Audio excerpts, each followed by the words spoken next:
Hi, my name's SJ and I'm here with Biocomm Hive. In this 8-part series, I'm going to be going over the basics of Photoshop so you can create your own digital illustrations. So, let's get started.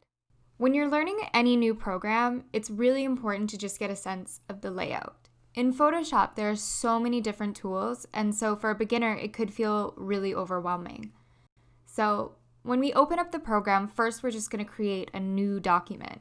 For our purposes, I think simply choosing an 8.5 by 11 page will work, and then we can ignore a lot of this other information for now and just click OK.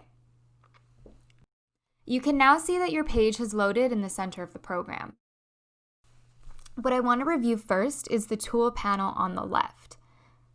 So you have the Move tool, the Selection tool, the Crop tool, the Brush tool, the Eraser tool, the Fill tool, the Pen tool, and then the Direct Selection tool.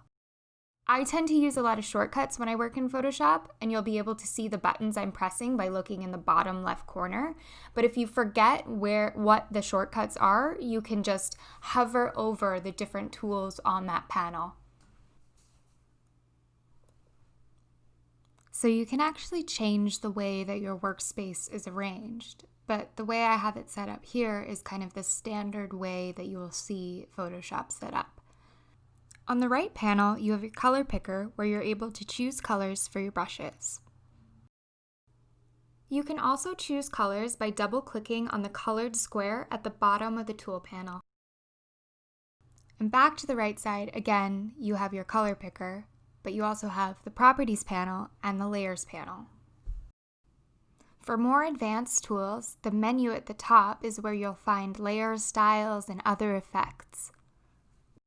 Those are the basics of the Photoshop interface. All of these tools will be described in more depth in the coming videos. For more tips and tricks and to connect with the Biocomm Hive community, please check out the Facebook group. Thank you so much for watching, and be sure to follow Create to Learn on Instagram and #CreateToLearn for more tutorials.